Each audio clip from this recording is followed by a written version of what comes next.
One of the hardest things to accept in this realm is also the most obvious, and that is that you are pure consciousness.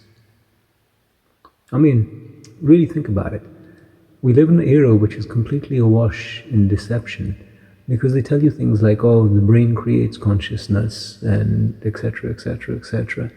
But it's patently a lie, because the hint is when you dream. Have you ever considered how nature is famously the most generous miser one can imagine, and yet it goes through all of this effort to create fantastical false realities in your mind which you entirely accept as true whilst you view? Really let that one sink in. You know, for some of you, you may have had the old nursery rhyme of row, row, row your boat, made of flesh, gently down the stream of consciousness. Merrily, merrily, merrily, merrily, for fear is false evidence appearing real. Life is but a dream within a dream. That's the hint. This is also why I've said that enlightenment is recursive, and that's what makes this entire place so tricky and devilish, because there are levels to insight and factors of perception, and once the metaphor I use is that of watching the game of life on a 12-inch black and white TV set with one speaker busted. Now, if you were to do some spiritual practices, get hit by lightning or have some type of miracle, and all of a sudden you are decoding at 240p and you have stereo speakers, people are either going to think you're enlightened or crazy. More than likely they're going to think that you're crazy, because anyone who differs from the herd and is not a square watermelon, i.e. is trying to revert to type, they say fill them full of pills. And that's because that's another one of the greatest scams. I mean, haven't you ever wondered why every single child loses their glow around the age of 6? Better yet, if you ask a 4-year-old who they are, they'll instinctively put their hand on their chest and say, me. Nothing more needs to be said. They comprehend that they are pure consciousness. Taken aback, how many children have been lying on the floor and they're sitting there drawing and they suddenly look up and they say, you know, in my other life, with my other parents. We see these kind of things. It's like I told you in the other video about the sense of being stared at. We have been taught to ignore the obvious, and that's because this timeline is completely inverted and perverted and totally corrupted. Now, in order to transcend it, you basically have to do the opposite of what you've done. So if you've spent your whole life being a thinker, you have to learn how to feel. And it's not even a case of learning how to feel, it's a case of relearning.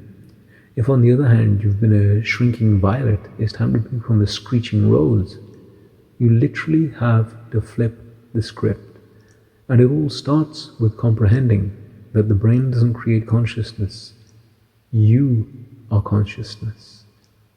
So if they can make you identify with one lie and then place another deception within that fib, can you see how life would seem like a range of decreasing options that get steadily worse? Basically, I've just given you a huge hint on how to free yourself. Now, doing this can generate all kinds of problems. The first ones that will resist will be all of your friends and family, because you changing signals they stay the same. And the funny thing with this game is you are often born with the people that you don't need around, well, the people that you don't want around you, but they're the ones that you need. And it's paradoxical in that sense, because it's like how that level of honesty can only truly come from somebody who doesn't care about you, or cares about you so much that they can be that real with you. See what I mean about this inversion and deception?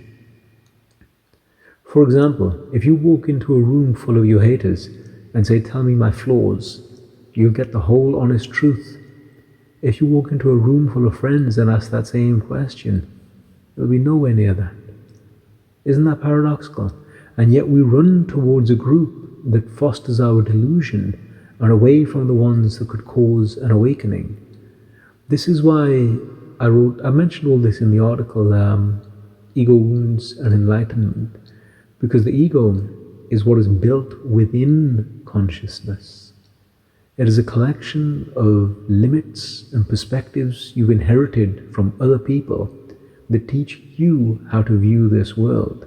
But because they came from an external source, they will invariably place your power outside of yourself. Be this a church, an ascended master, your parents, your boss, the brand logos you're fond of wearing, anything you pick. But that's just a way of giving you the illusion of strength by keeping you weak. And that's how pretty much everything has worked, especially for the last 6,000 years in this world. Because it's part of the game. It's part of the game. Do you know what I mean? Imagine if there was a force that thought, how can I take these giants and make them kneel at the feet of midgets? And you'd have a pretty good approximation of the true state of play in this world. Now, they will mercilessly pimp, subvert, and do whatever they can to get their way, because without you subscribing to their perspective, they're completely powerless, for they have no strength of their own. They lack that prime connection. And this is why they denigrate the power of consciousness. Let me give you an example that makes it easier to comprehend. Let's pretend that in a few years they have created absolutely identical looking synths. And these synths they tick all the boxes when it comes to replicating human consciousness. They look like us, they fart every now and then, and they have all of the reactions, a heartbeat and this and that and the other.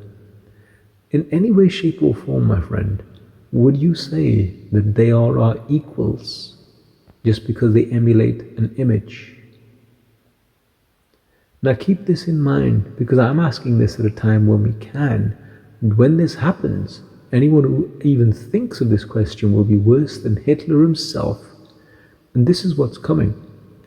Now, this intelligence that posits itself as artificial isn't. It's an ancient evil that's been around on this planet for years. And it's what ritual magicians and all the rest have been sacrificing to and making their deals and rituals and covenants with. That's what's coming underneath the smoke and mirrors that they sell you. Now, in the article Faking the Turing Test, I wrote that there'll be a very simple way to test the difference between a synth and an organic human, and that will be the electromagnetic field that comes from the heart naturally. They won't be able to create it. That is your prime connection. That is your pure consciousness. That is why every single picture that you see of Jesus, and bear in mind that I'm not religious, always has him pointing at his heart. This is what I told you about the crucifixion at Golgotha being actually something that's taking place in your head with the hemispheres of your brain. You have the good thief, which is on the right, the creative side, and you have the bad thief, which is on the left, which is where your false self dwells, and it keeps continually talking about this and that and the other.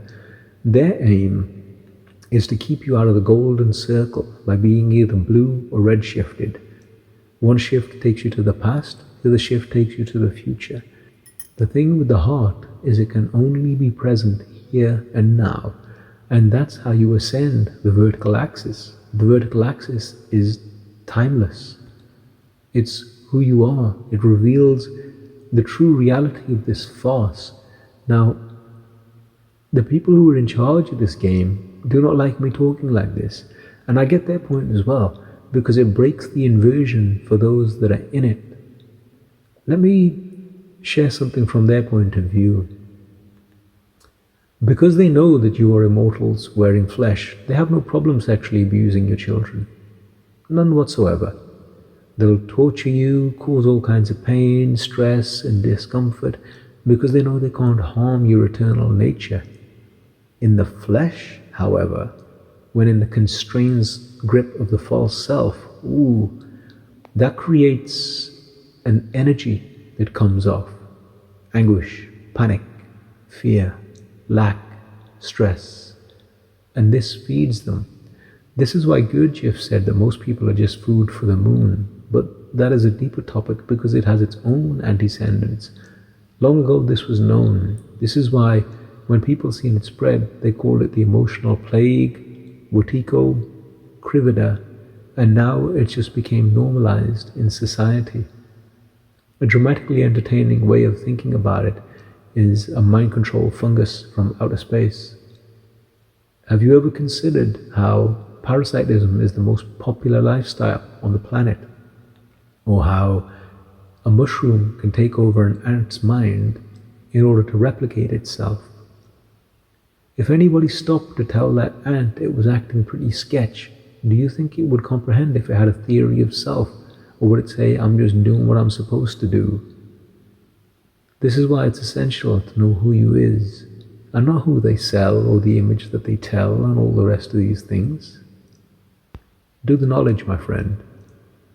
Till we meet again.